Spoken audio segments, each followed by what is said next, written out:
Hey! Oh crap!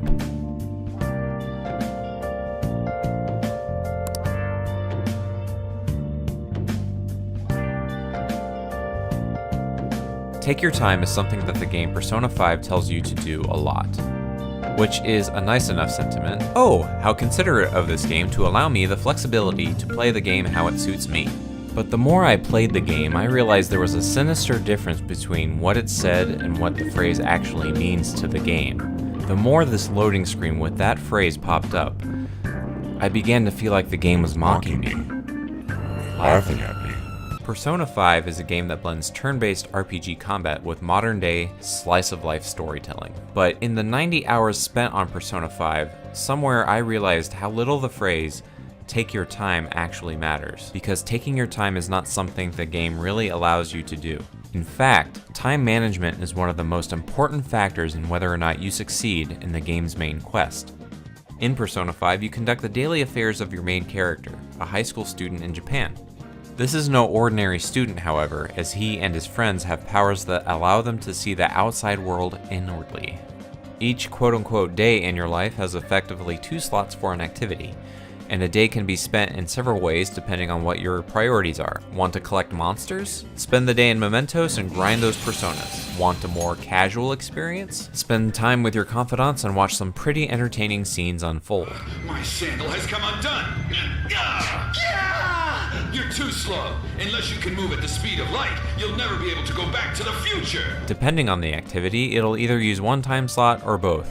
A trip to Mementos uses up one whole day, no matter how long you're there in real time, and an event in the city, like a movie or a part-time job, will only take up one time slot. The main quests have deadlines. To be fair, you have some flexibility here. You can either choose to wait to the very last few days to complete the changes of heart, or you can do them as soon as possible and wait out the deadline while building relationships, your stats, do side quests, or just go to sleep. This is the core gameplay cycle. It isn't the deadlines themselves that are an issue. Without them, there would be no tension driving the narrative. Once you complete a main mission, you're forced to take a passive role and watch the ensuing drama from your actions. The ensemble moments are important to play out, of course, achieving a sense of camaraderie in the finite time they have together, but there are subsequent moments where the passivity is too much. I'm unsure why these events take essentially what amounts to an entire in-game day to accomplish. Why can't I have a celebratory lunch with my party, but also watch a movie or build confidant stats afterwards?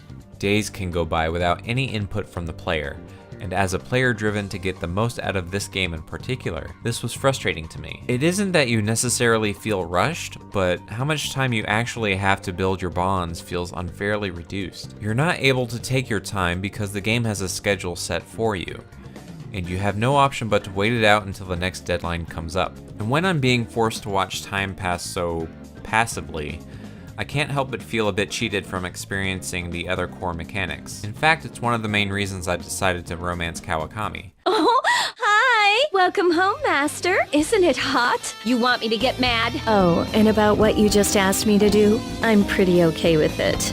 As long as we're not at school.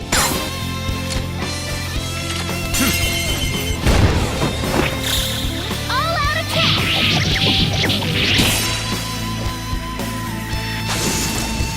Once she's your main squeeze, you can squeeze out one extra time slot to do a task after entering Mementos, or slack off in school to do activities. You can even have her do some of the activities that might otherwise take up a time slot. It's difficult to prioritize anyone else before her for this reason.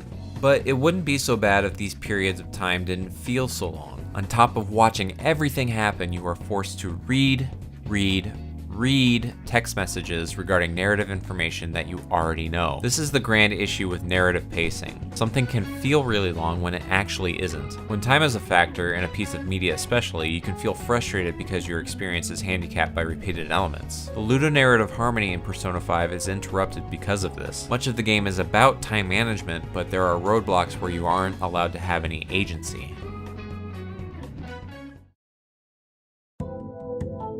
As much as Persona 5 is rooted in idealist fantasy, the game instructs you at great length that time passes in a realistic fashion. Thematically and mechanically, your actions inevitably have consequences. What's past is past, and you can't undo any choices you make. Every moment counts. This is why it's extra disappointing that the developers couldn't have included some way to make the passive moments seem more active.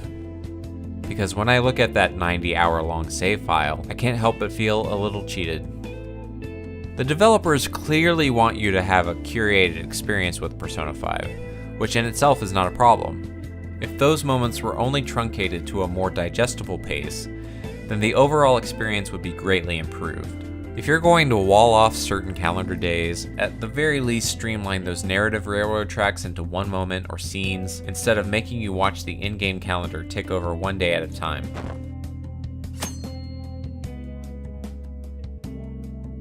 Or allow one time slot for a daily task instead of the normal 2 for these narratively crucial days. Some of the best moments are those brief anime cutscenes. So yeah, let's have more of those please, instead of slowly progressing text boxes. Oh, and remove that fucking loading screen. Thanks for watching.